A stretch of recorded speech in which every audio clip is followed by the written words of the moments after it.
Our dear Lord, we have so much to be thankful for. We live in a country where we have so many, many privileges, and we just thank you because we know all good things come from you. We thank you, Lord, for your wisdom that guides us daily in whatever we say and whatever we do by you being at our side. We ask this evening that you will be with us, that you'll guide us in our decisions, guide us so that that which we say and that which we do will bring honor and glory to you, will bring all of us closer together, and will indeed contribute to a better country. In Jesus' name we ask it. Amen. Amen. Please join me in the pledge.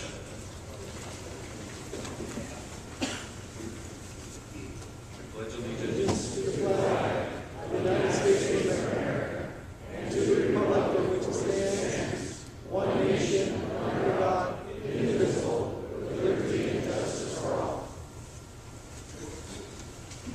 So these lights are really bright when I walk down here. So this is your first time ever hosting a caucus as a PCO? Wow, this is awesome. Congratulations. But before we get rolling real quick, I wanted to talk to you guys about something that's going to be happening here in the next month.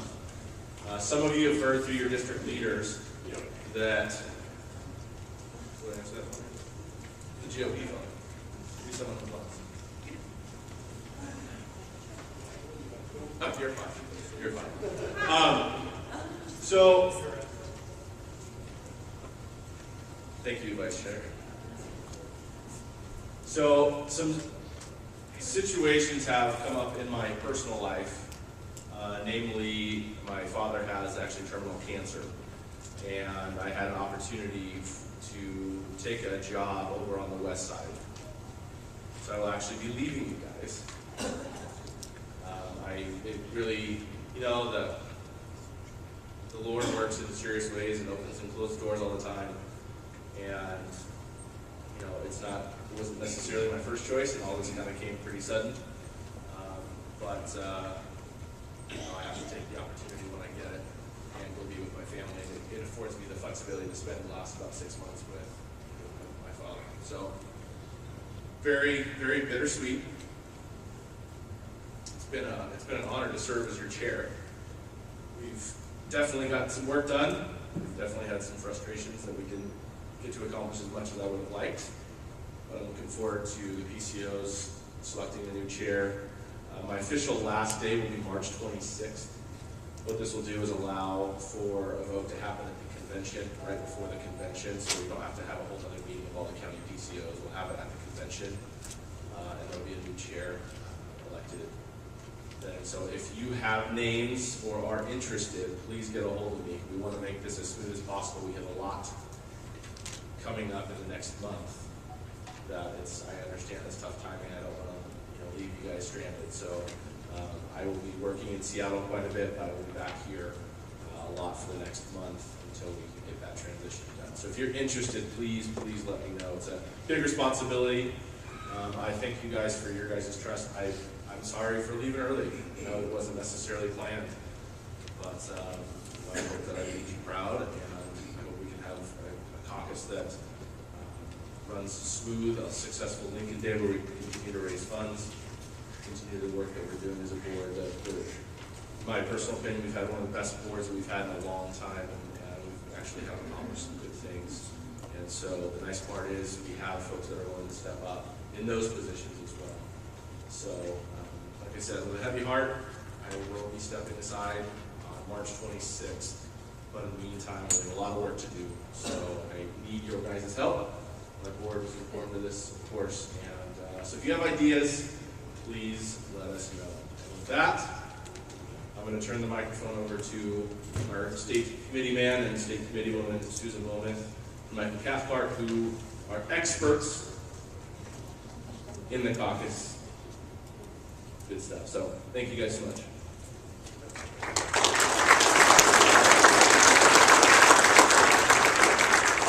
If those of you who I talked to about helping with our mock caucus could come up and just line up over here, that would be great. And while you do that, I'm actually going to have Val here just give a quick 30-second blurb about something he wanted to share with you guys. I have sent out to all of the district leaders, and I don't know whether they've sent that out to you PCOs, a draft or a mock-up of a postcard that you can send out to your precinct residents announcing the caucus. If you want to know, if you want to see that, I've set it up out here on the countertop right by that restroom where we were doing sign-ins. So if you want to see those postcards, what those postcards look like, and the type, the draft, the paper postcards, and the address labels, it's all out there. So I invite you to, and also there's a set of instructions there on how to do it that I have also sent to your district leaders. So take a look at it out there, and then if you have questions or you have needs, see your district leaders. Thank you, Val.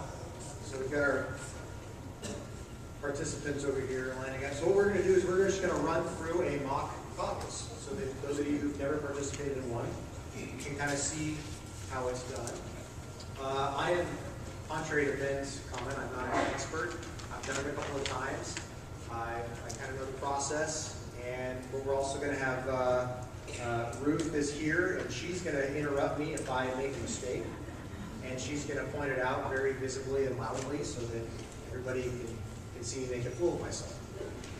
But what we're going to do is we're just going to run through the process as though it's a real caucus. We're going to kind of speed things up a little bit, of course, and we'll not have all the discussion that you guys will hopefully be having at your caucuses. But I just want to demonstrate to you guys kind of how it's done, and we'll stop kind of at each step and explain what's happening and answer questions if you have any kind of as we go along. And so with that, what I'm going to do is I'm going to have our participants up here kind of come up and they're going to be taking a seat. But before they do that, I'm going to check their IDs to make sure that they're in the proper caucus. And we do have comedians in our caucus. That's right. So for a lot of you, what you're going to, this will be done actually by your district leader. If you have your own caucus at your home or a separate location, you will be doing this part yourself. And so we'll be providing you guys with a list of all the registered voters in your caucus, which will be updated as of February 28th. And so you can use either a laptop or you can use, just print it off on a piece of paper and look through it. As the district leaders know, it's going to be far easier on a laptop when you're dealing with an entire district than for someone who's just doing one precinct at your home. That's going to be much simpler to do with just paper if you'd like. So with that,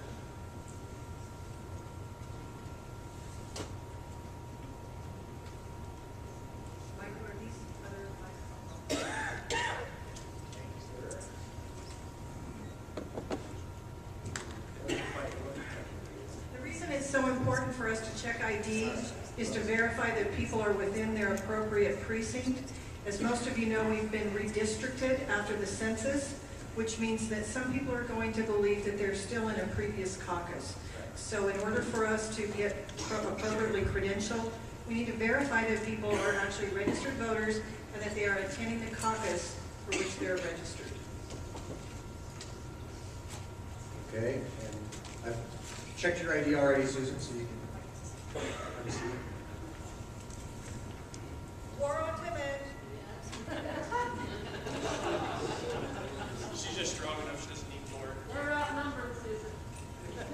Okay, so it's 10:01 now on Saturday, March 1st, so we can officially get the caucus underway. And we'll start off by doing the Pledge of Allegiance, which we've already done. We're not going to do it a second time, but that will be the next step in this process. Everybody does Pledge of Allegiance. In a pooled caucus, everyone will likely do it together. In your own individual caucus, you do it on your own as a caucus. Can I see a question? I'm having trouble finding a legitimate precinct map. And I Okay. see there's not one in my packet. I've already received calls from home from at least one person that does not appear to be in my precinct, but I don't have a legitimate map. So I can't tell them if they're not in my precinct. SpokaneGOP.com. Refer them to SpokaneGOP.com. They can look up their precinct number right there on the page. They can do it individually, but as a PCO, I can't do that. as a PC, if you want to look them up, you would need their, you're right, you would need their name and their date of birth to look them up yourself. And so the only way to do it is refer them to it, or when you get that list that we'll get you from the auditor's office with the registered voters, then you can look that up. But you'll only have your precinct in the list. And so it really is going to be necessary for them to do that. If they're having issues, you can refer them to the GOP number. You can refer them to me, and I know you guys all have my contact information. If you don't, see me, I'll give it to you. But that's going to be the best way to get that information to you. I see a question. I found a map on the internet. It might have been Spokane County. It shows the precincts. It shows the precinct. Yeah. Well, that's not going to be the efficient way to look up where people live. I mean, right, and you can. There are maps on the auditor's website. There's also, if you go to the Spokane County GIS website, they've got them all embedded into the GIS system. And I can try and get a link out on that on our next email. But the maps are there, and old browsers, though, may not be able to pull up the map on the GIS. So be aware of that. Is there a last time? Yeah, you called the caucus to order at 10:01. Yes. Should that not be 10:31? No, that's voting. As for the rules? That's for voting. Yeah, you're fine. That's for voting for delegate. To open the caucus is at 10. 10, thank you. Yes. And just so you guys know, and we'll talk about this, but you start the delegate at 10:30 because that's the way it's done statewide. Now, this year there's not going to be statewide caucuses, but we're doing this as though there are because in 2016 there will be.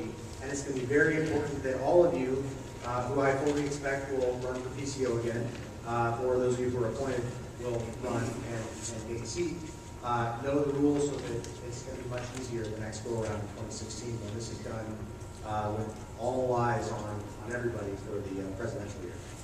So, now I'm going to appoint a temporary secretary. Clay. So, Clay, you're going to be my temporary secretary. So, Clay is going to get this nice little sheet that's in your packets that says Republican Caucus meeting on the upper left. And it's got kind of a lot of links on it that you can easily fill out. The secretary can easily fill out. And so Clay is going to get that. And so what Clay will do as secretary is, as the caucus progresses, he will note down votes taken, nominations, who's elected, motions made, and all that as it is written out in that. It makes it really easy and really easy to follow. If you need additional sheets, go ahead and do additional sheets, and just we'll get all that attached to your packet when you turn it back in. So okay, we've appointed the temporary secretary, and now I'm going to open it up for nominations for secretary if there's any other folks interested. So are there any other nominations for secretary of the caucus? I'd like to nominate Tim Tim Ben. Ben. Does Tim accept the nomination? I'm just here to be a delegate for Ronald Reagan, so So does that mean you don't accept the nomination? right. Okay, so are there any other nominations? Are there any other nominations? Are there any other nominations? Okay, being that there are no further nominations for secretary, do I have a vote of acclamation for Clay as our caucus secretary? All those in favor? Opposed? Okay.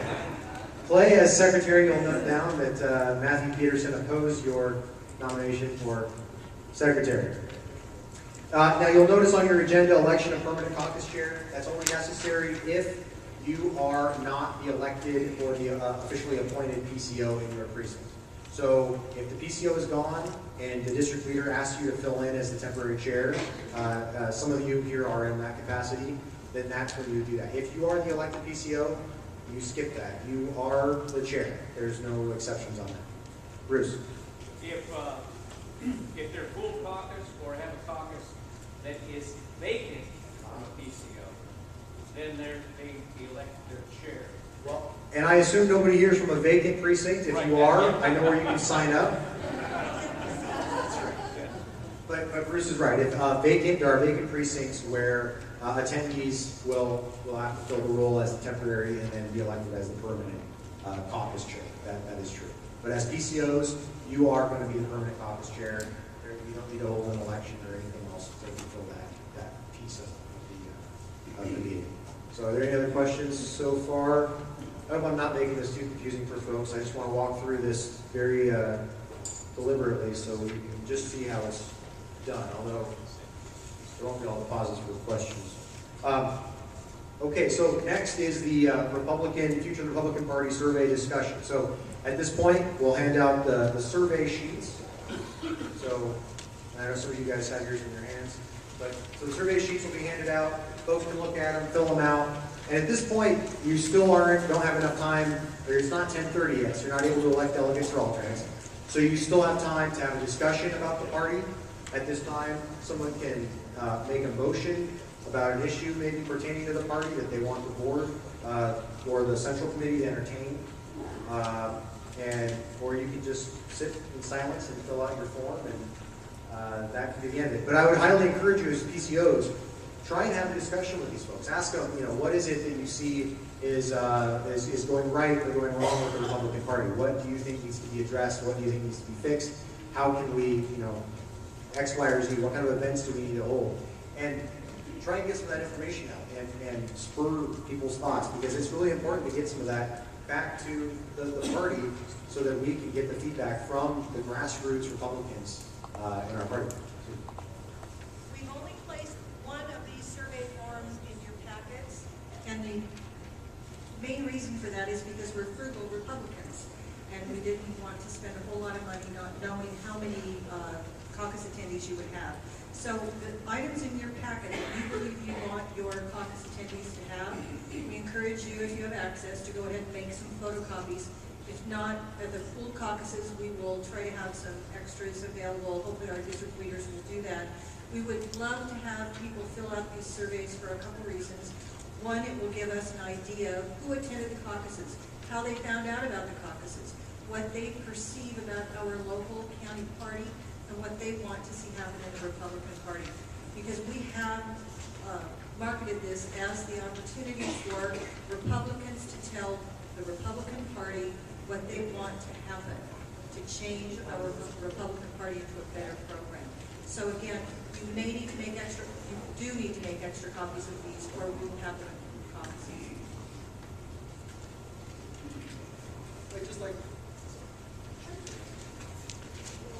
Hello? Is it on? Okay. Just noticing that the earliest time that you can begin your delegate election is 10:30, but the latest that you can begin is 11:30. So you do not necessarily need to begin at 10:30, but you may, if there's no action going on, if you are having a good discussion, go ahead and put that off, but be mindful that you don't go beyond the 11:30. You may want to choose to stop a discussion at some point, post your delegate elections, and then you can come back to a discussion on platform and issues, but it's mindful to be within that window of 10:30 to 11:30 to begin or initiate your election. Excellent point. No, that's exactly right. Okay, so everybody's filled out their surveys. I collected them. I put them in the yellow envelope to be returned back to my district leaders. I think you're behind the times. We'll make sure to give you an extra copy, and you'll just have to stay after and fill it out in silence. Be on time next time. Yes, be on time. So at this point, like I said, folks could be discussing the Republican Party, discussing their surveys, and that. Now, once they're done or that piece is concluded, we move on to the next agenda item, which is the platform and the resolutions. Now, if you take a look, and most of you have your packets, you take a look at the platform resolution on the front page. There's just a little bit of information there. What we'd like to have happen, and again, we highly encourage you as PCOs, if you're able, make additional copies of the platform. It's 5 pages.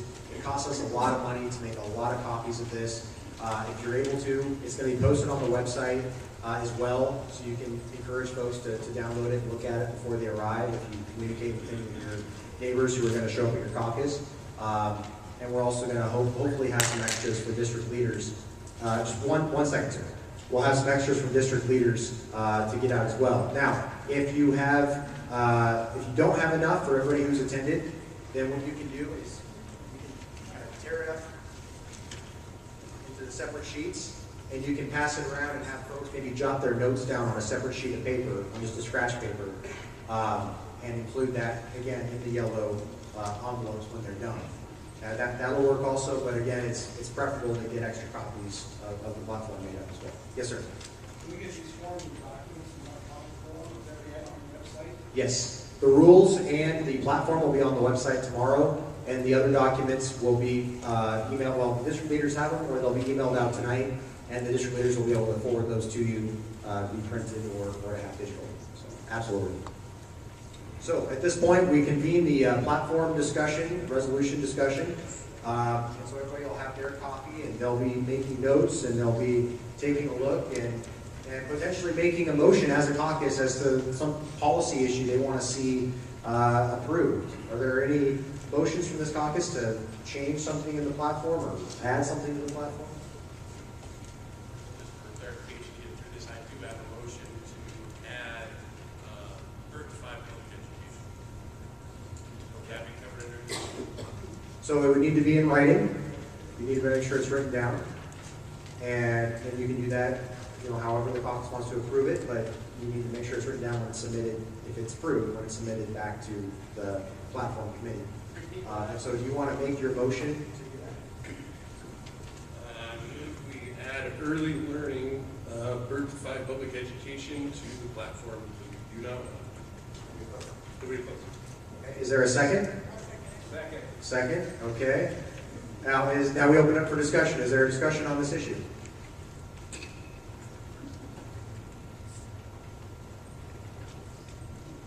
It's on. We're clearly not professional athletes. No. I can't live with that motion. That's horrible. That's a horrible motion. I think we should defeat that motion. So. Okay. Is there any other discussion from our caucus attendees on this motion? Okay, seeing none, we'll close discussion and we'll move to the vote. So all those in favor of accepting Tim's motion to oppose birth to 5 public education, say aye. And those opposed? Okay. Now, the written copy of Tim's motion will be written down and it'll be certified by the PCO or the secretary, and it'll be included in the manila envelope that we get back from the platform committee to consider. Our secretary will note down the motion in his minutes that it was made, and he might reference a separate sheet of paper where that actual language can be found. But he would, if it's not in the minutes that it passed, then the platform committee isn't going to consider it as a motion passed by the caucus. So make sure your secretary is taking notes and getting copies of any motions that are approved. So are there any other resolutions or platform amendments or changes to the platform that you guys see? Now, one thing to note as well on that front page, you'll see the directions on resolutions. One thing we've changed, we actually did this in 2012, but we kept going this year, is to pass a resolution. We're asking that the resolution be a short-term goal, be something that the party can actually attempt to accomplish. And that doesn't mean that if it's not that, then we're going to oppose it or that the body isn't going to accept it at the county convention. But it does mean that the platform committee is going to probably place it in the do not pass packet, which is what they'll do. They'll take all these resolutions as they're collected from the caucuses, and they will either put them in a do pass or a do not pass packet. And then the body is going to decide, do we just pass everything in the do pass and oppose everything in the do not pass, or do we break it up and start voting on these things one by one? Obviously, one way takes shorter time, one way takes more time, but it depends on how deliberative the body wants to be at the county convention. So I highly encourage you, if you know of your attendees that are going to be attending the caucus in your precincts, let them know about the rules ahead of time. It needs to be written down when it's submitted, and they can find on the website, actually on SpokaneGOP.com, there is a link to an example of other resolutions passed just to see what the form should look like, or how it can look like. And once those resolutions are passed at the county convention, they're actually going to be included in the platform. So the platform will be divided up into 3 sections. You've got your principles section, you've got your policy section, and you've got your resolutions portion. And that makes up the one whole document called the platform. Michael, if I could interject. Yes, sir. When you discuss the resolutions being something that the party can actually work on in the next 2 to 4 years, you are focusing on the Spokane County Republican Party, not the state or the GOP. Or something as a county party that we can accomplish. So, I mean, if it's something at the state level that as a county party we can, lobby to change through our county or our locally elected state legislators, then that would be a short-term goal. If it's something through our city councils that we could be actively trying to change or have happen, then that's something we can change. And that's just the encouragement that we're trying to get to you guys so that it's a short-term goal that we can actually accomplish. One of the things that's very relevant that you as PCOs need to know, that we cannot change our platform except by way of the delegation at a county convention. That is the reason we are having this county convention. In the past, we ran out of time. It was not, as any of you that attended the convention know that some of us were there till 1 or 2 in the morning and were not able to accomplish all of our business. We personally believe that this is essential to our county party, that we update our platform. And to that extent, that's one of the main reasons we're going through caucuses, that we're going to attend our county convention. And so as delegates, which you PCOs are, automatic delegates, and those that you elect at your caucuses, that will be what we perceive to be one of the primary responsibilities of the delegates at this county convention. So as you look at that platform and you review it and you discuss it with the people in attendance at your caucus, we really want to focus on that being very essential to us moving forward, and that being one of the main reasons for you to be delegates. Now, if somebody happens to not come prepared with resolutions they want to include, but something comes and sparks in their mind that later on says, wow, I really think this would be something we should include, there's another route they can also take if it's not approved at the actual caucus.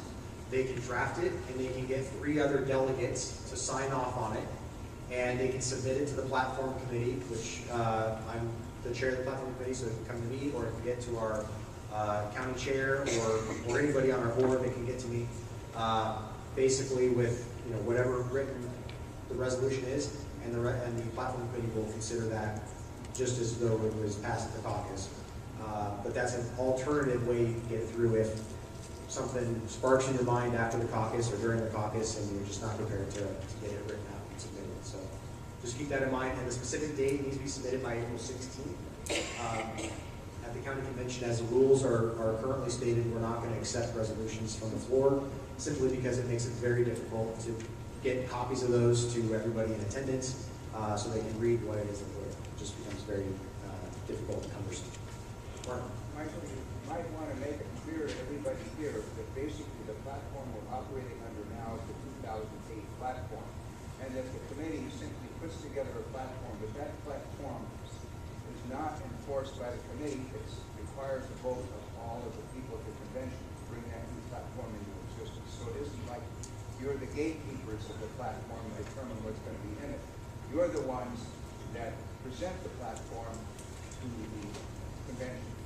Absolutely. So the platform is simply something put together by a group of folks who are taking as much information into account as possible, including data from the caucuses. And we put together a draft that we think that Republicans can support.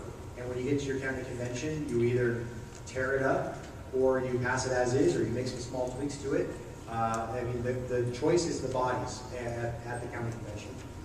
There's no, gatekeeper, so to speak, except for those that are elected as delegates to and attend their county convention. Those are the only ones who decide what is ultimately in our county platform.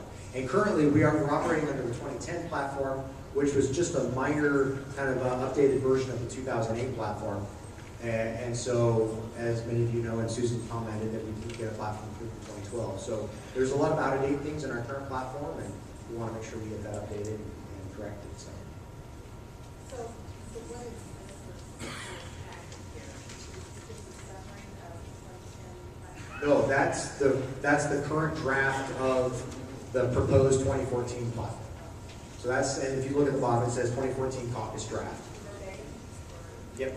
as it currently is written, and it's been, essentially, it's what was proposed in 2012, for those of you who were at the county convention in 2012, with some minor tweaks to it from our current committee's input. And so we're looking for more of that. And we want to make sure that this is something that Republicans can stand firm on, and that can be used as an educational tool, and that you guys aren't afraid to stand on. You're not trying to run from it. So that's the goal for this, and we want something solid. So all the input we can get from grassroots Republicans is really important. Are there any major changes that you brought to our attention?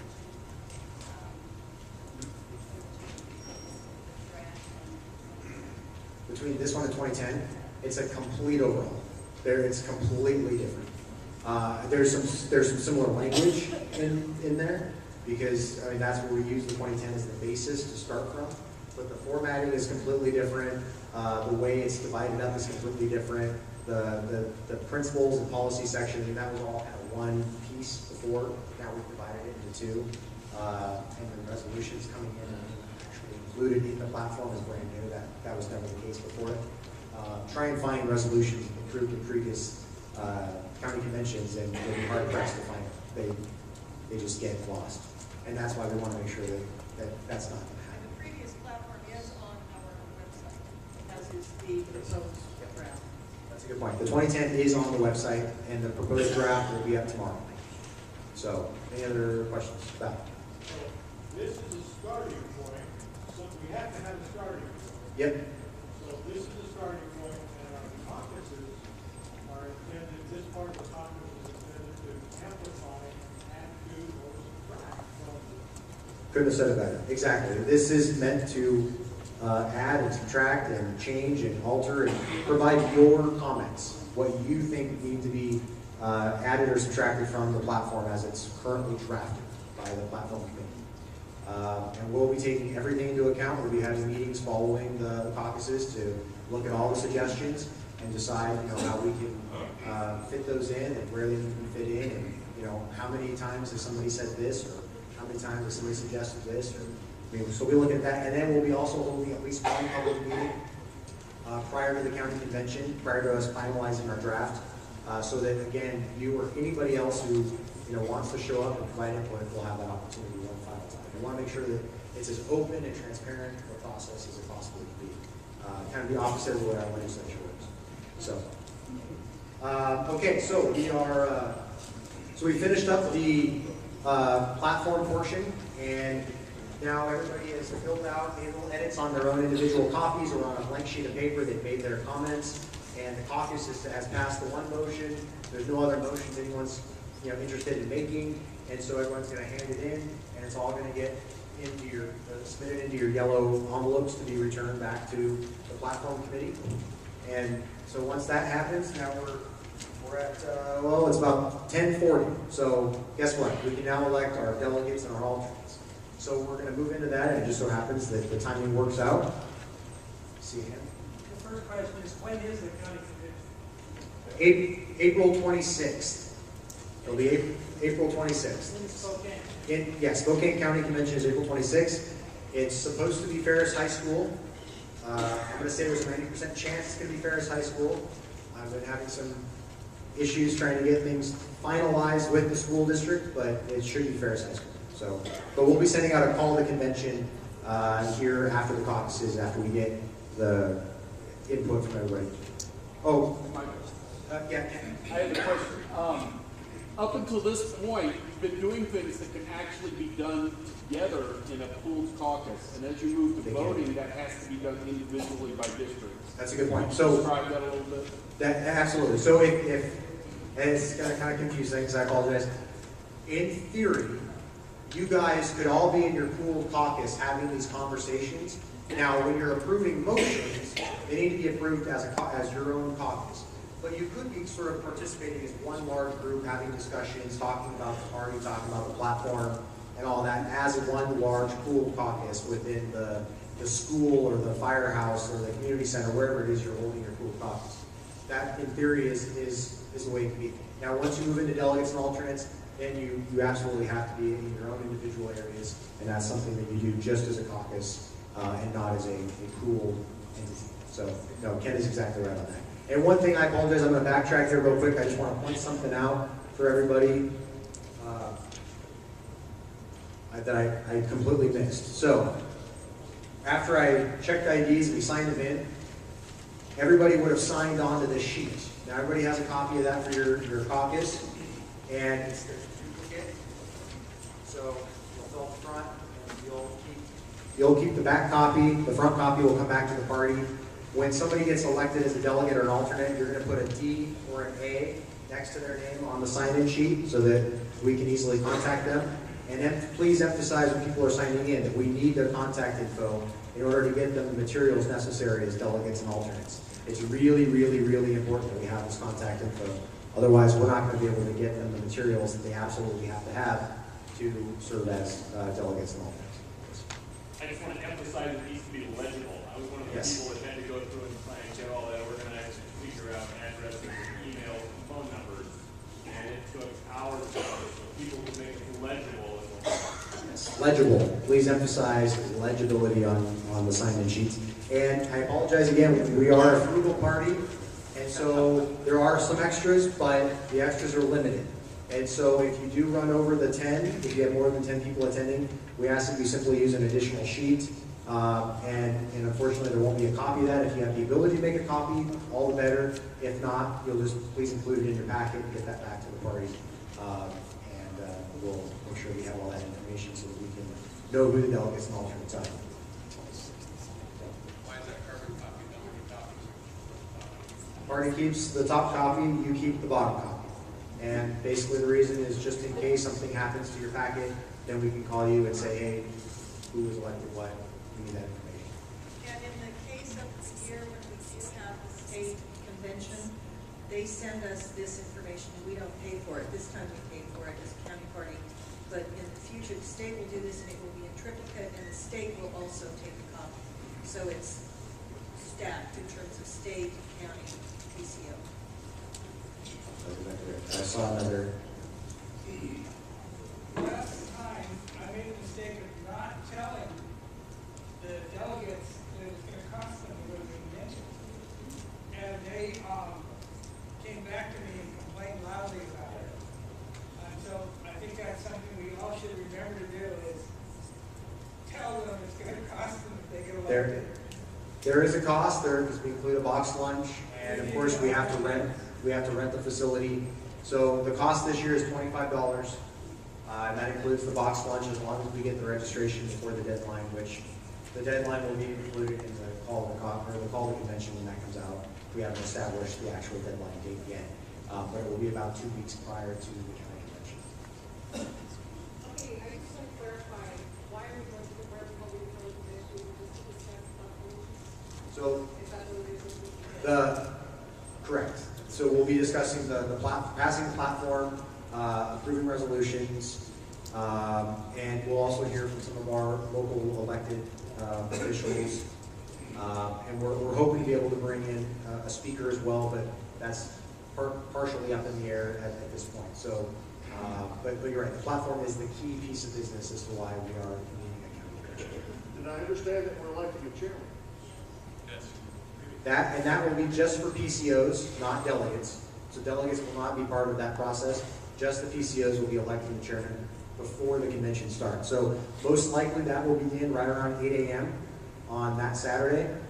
And that way we can be completed with that by about 9:30. And then we can begin credentialing for the county convention, and we can get that going by about 10:30. So that kind of pushes our timing back a little bit on the county convention, but that's going to be the best way to do it because we need to have a chairman elected prior to the start of the convention. So, any other questions? Now, before we move into delegates and alternates, have I confused anybody sufficiently? Maybe just getting to this, but is the automatic delegates included in the number? No.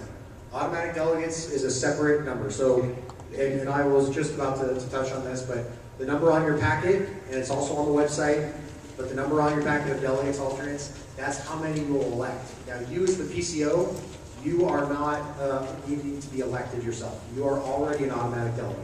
So if your packet says 2, then that's how many you elect. My packet, for example, here, it says 2. So we will be electing from this caucus 2 delegates and 2 alternates.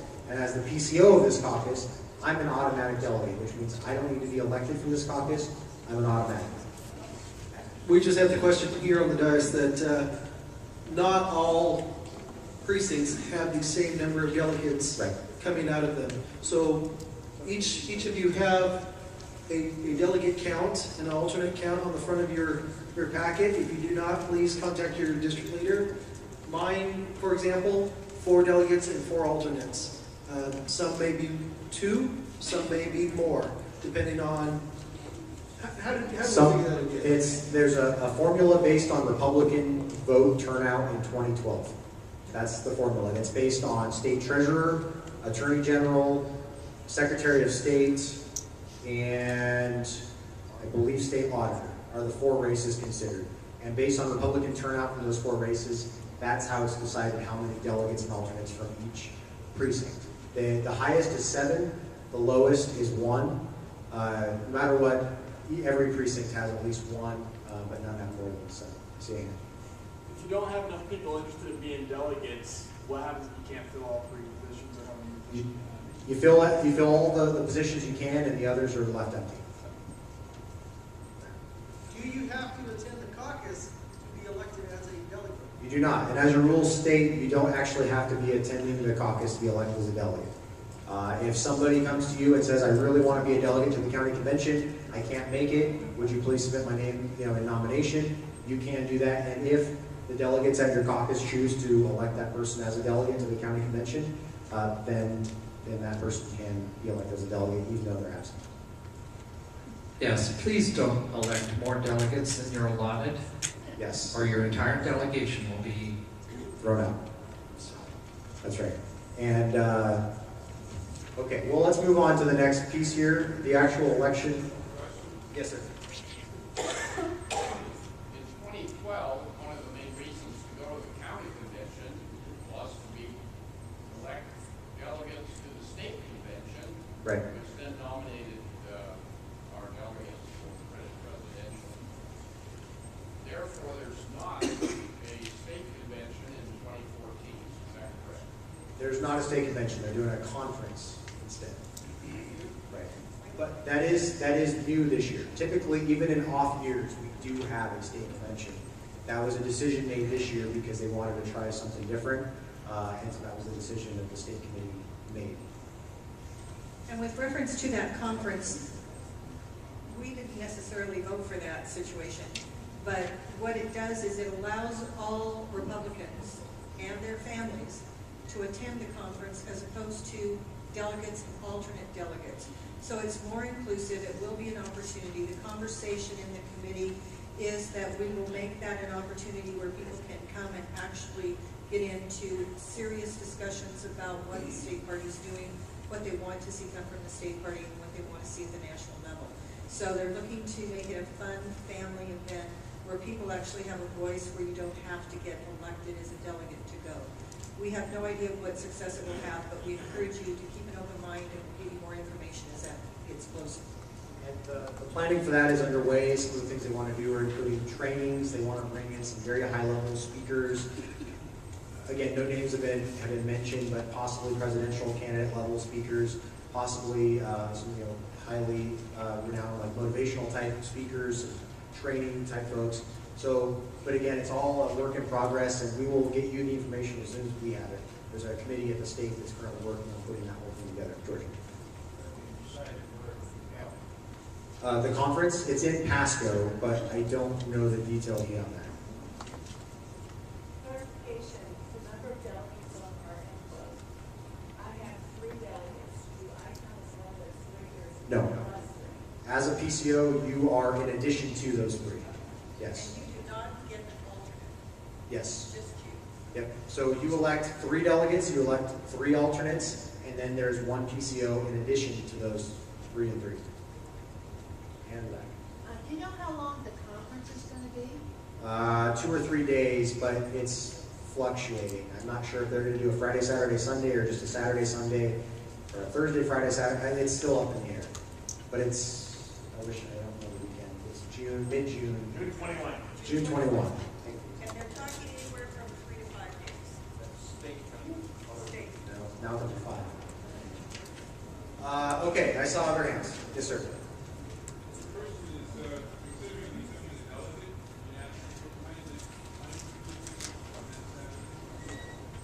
Well, I would say it's not going to go past 5 because we don't have the presidential stuff to make the evening go long. The official end is going to be 5. Now, in theory, people could try and extend it. The party really doesn't want to have to pay the very expensive additional amount of dollars to keep it going, but if we have to, we have to, and so that way. But I would say 9 to 5 or 8 to 5 is going to be about the time commitment that I would expect. Let's say that it is plausible that it goes longer, but we're not expecting it to.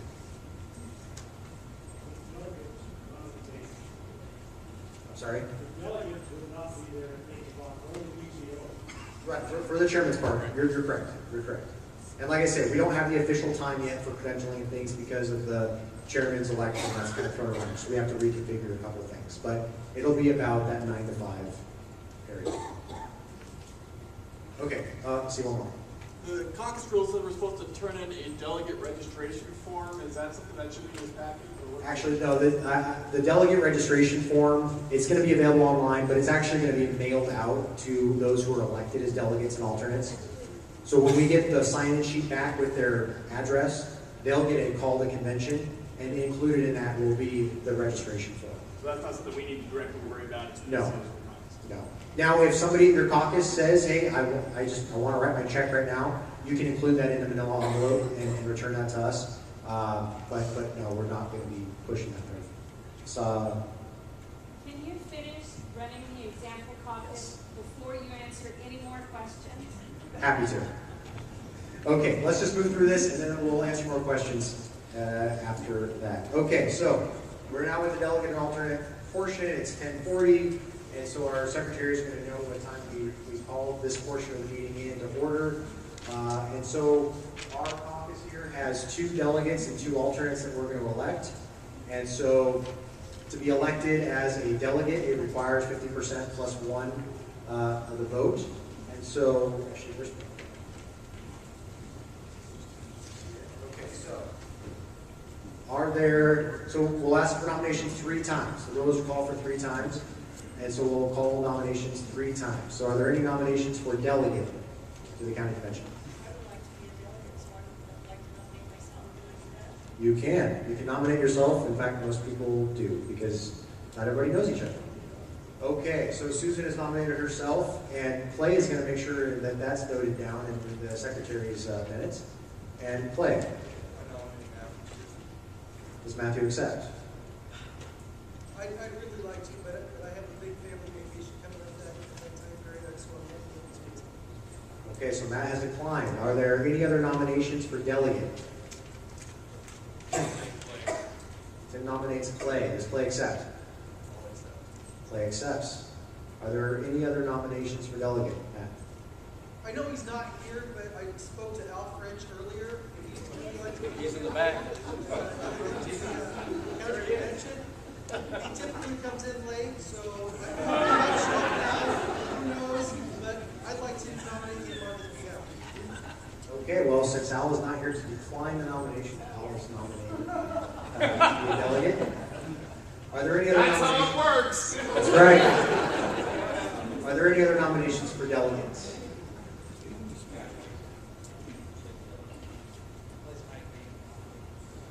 Okay, so we've got Dale, so Clay's going to mark that down. Are there any other nominations for delegate? Are there any? Clay? Wait, do you accept? As long as I can be delegate for Gravy now. All right. I would bring up the point of order, Okay, point of order. and that is that Commissioner Al French happens to be a Republican elected official in Spokane County. And according to our rules, Republican elected officials are automatically. Point of order. According to our rules, elected Republican officials will be automatic delegates to our county convention. Accordingly, Commissioner Al French is an automatic delegate, so I would say we should remove his name from our list because he already has status, and he would not therefore have an alternate. Okay, well, the point of order would be accepted. We're going to pretend that he's not a commissioner for the purposes of the caucus. And not to take anything away, Al. We all support you. Okay.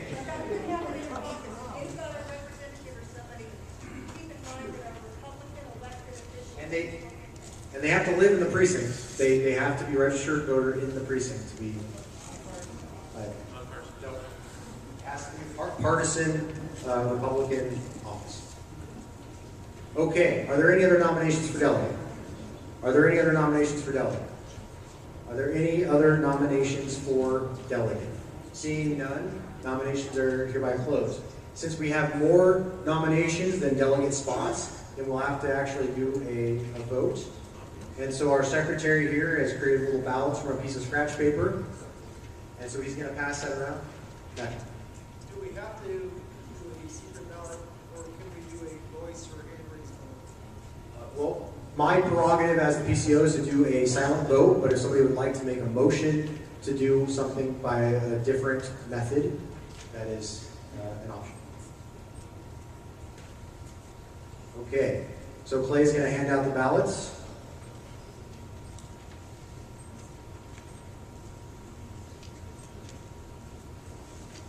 And I am going to nominate Tim as our election teller. He seems like a trustworthy guy. And so, yes, sir. Well, that's true. Okay, well, I'm supposed to have the ballot, and I'm voting. Okay. There's going to be more. That's a secret ballot here.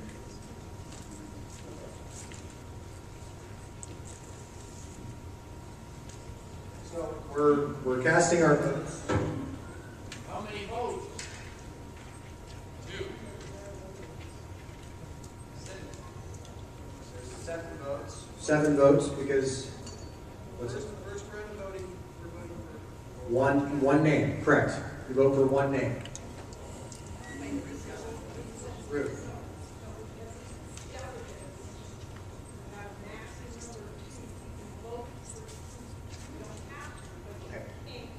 Thank you, Ruth. So Ruth has corrected me as I asked her to do.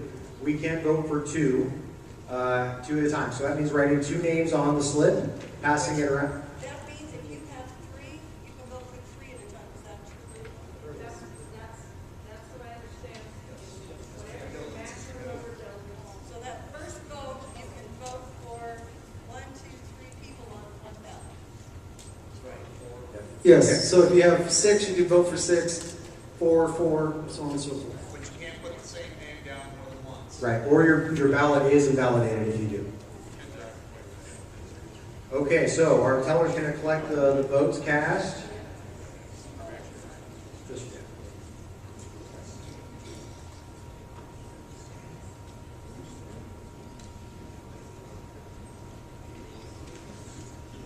And then our election teller's going to collect those and count them up. And this reminds me, by the way, back when we had our chair election, and we had Leanne Ben, and we had... This reminds me when we had our chairman election, and we had a last name of Ben and a first name of Ben, and we had people just put down one name on a couple of the ballots. We had no way to know because there was Ben and there was Ben. So when you do your voting, if you do it in writing, please ask your caucus attendees to write out the full name. And again, legibly, if they can do that. Okay, so our teller has counted up the votes, and he's got a final number here. Okay, Clay got 5 votes. The other delegate was not determined. Too many people put down Al Gore. Okay, so. His name is French, Al French. That's right. Let's not confuse those two. Okay, so based on the votes in the first round, since Clay received sufficient numbers, 50% plus 1, he got 5 out of 7. That means he's elected as delegate. Since nobody else received sufficient votes, now we move on to a second round. Now, Clay obviously isn't going to be included in this round. So all that's left is Matthew, Tim, Susan, and I think is that it? And Al Frank. Thank you, and Al Frank. Yes, sir. How did you get dropped? Oh, well then you're also in the list. I was not nominated. I have a secretary for this reason, guys. Okay. Okay, so everybody's going to vote for their second time, and then they're going to pass them in.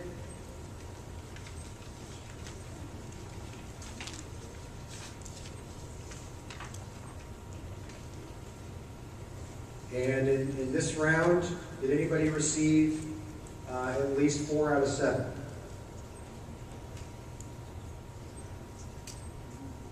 It's a tie between Susan Wilman and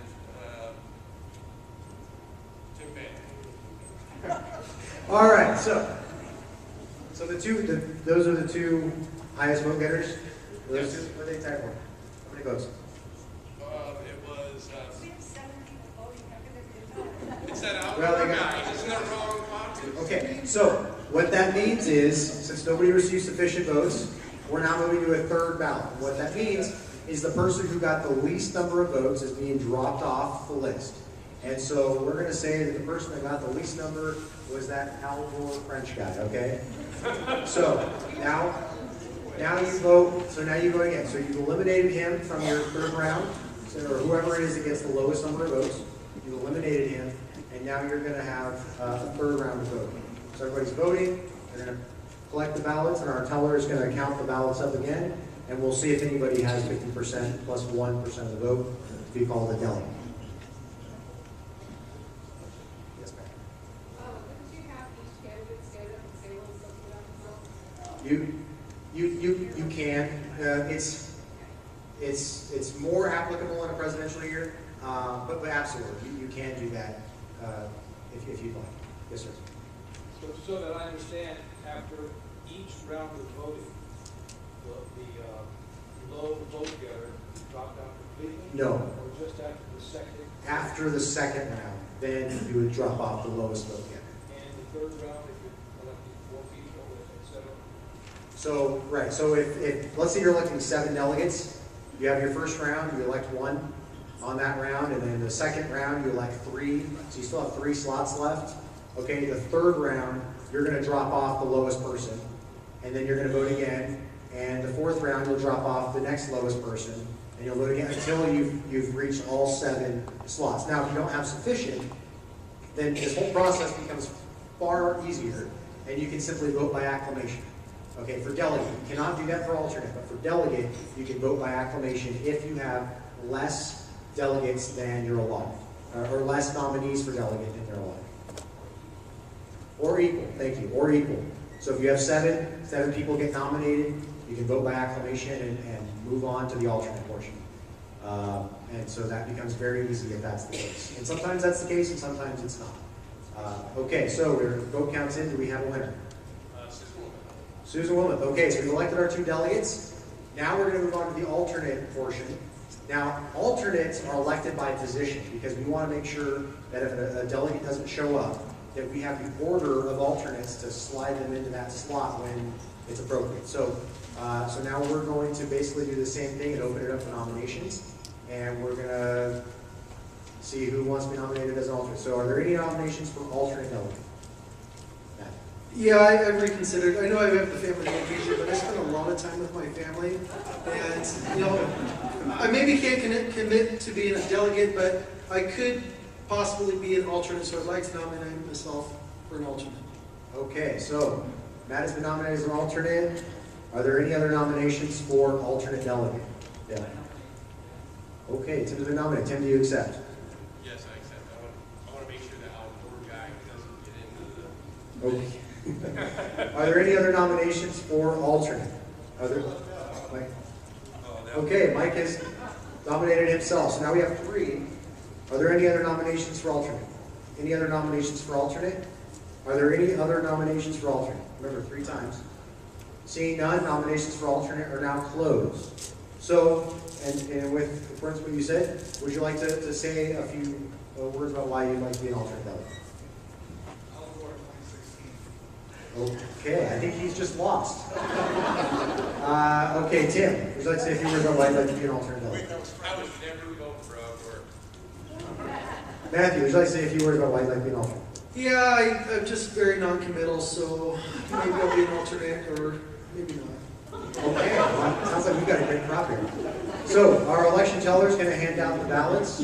And being that he is nominated, it might be good to select somebody else as your election teller just for transparency's sake, but for this purpose, it looks okay. Michael, now again, are we voting for two?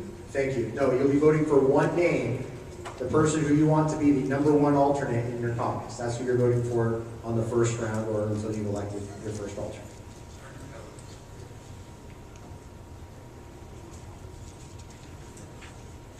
Okay, election teller, has anybody received sufficient number of votes to be our alternate #1?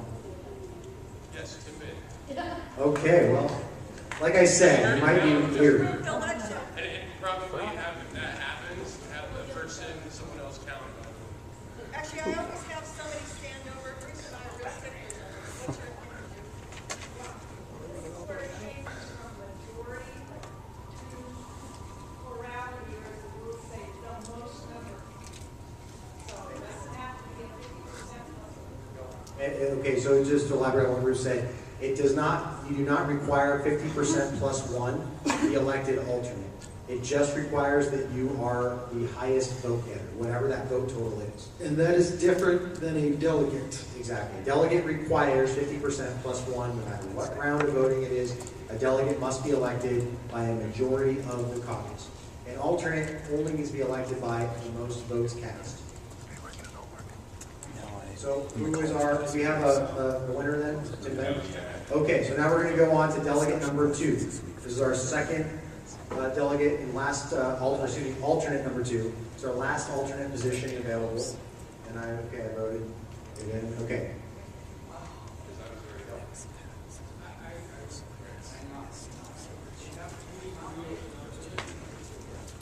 No, we already had our nominations for alternates.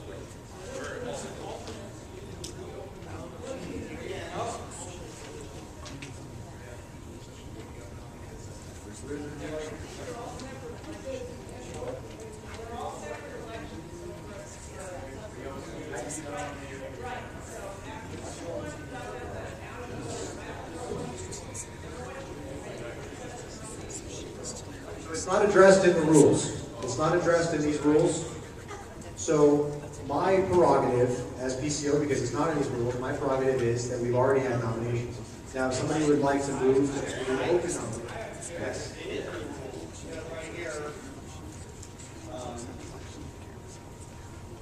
They're elected by position number. Right. For each elected delegate with separate nomination and election. Okay. Well, the chair's been overruled. All right. The chair's been overruled on his opinion on this. Okay. Thank you, Russ, for pointing that out. So, yes.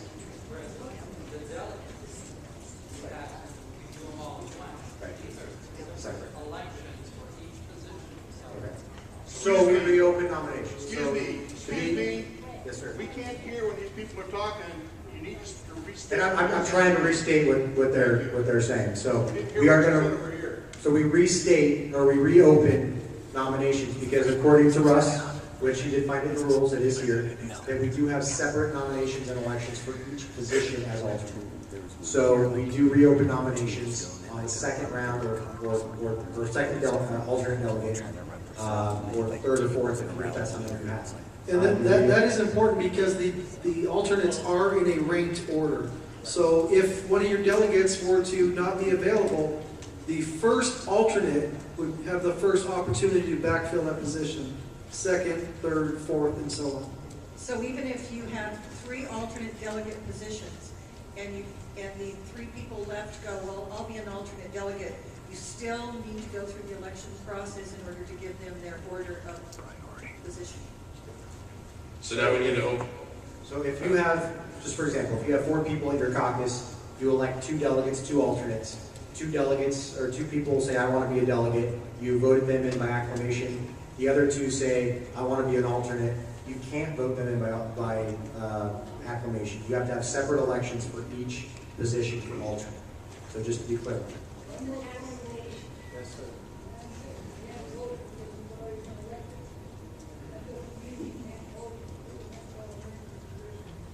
That is correct. Correct, yes. Can you state the question?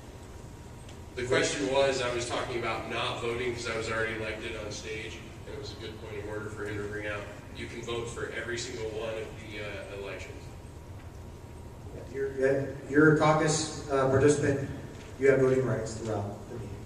So now we're starting clean on the number 2 So position. now we're starting clean on the second alternate position. So are there any nominations for the second alternate position? Point of order. I'd like to nominate myself for a second alternate position. Dale Ryan. Okay, so we have 1 nominee for second alternate position. Do we have any other nominations? I would like to nominate Matthew Peterson. Does Matthew accept? Come on, you don't miss your family that much. You know, I really thought about it again over the last 2 minutes, and I'm going to decline because I think I'm just going to take all the first. Oh, poor guy's gonna win now. Are there any other nominations for the second alternate position? Any other nominations? Oh. You're not. It's a fresh nomination. This is fresh for the second position, Al Gore. Okay, we have 2 nominations now. Are there any other nominations? Are there any other nominations? Are there any other nominations? Yes, sir. Okay, so he has declined, so we're back to 1 nomination for second alternate.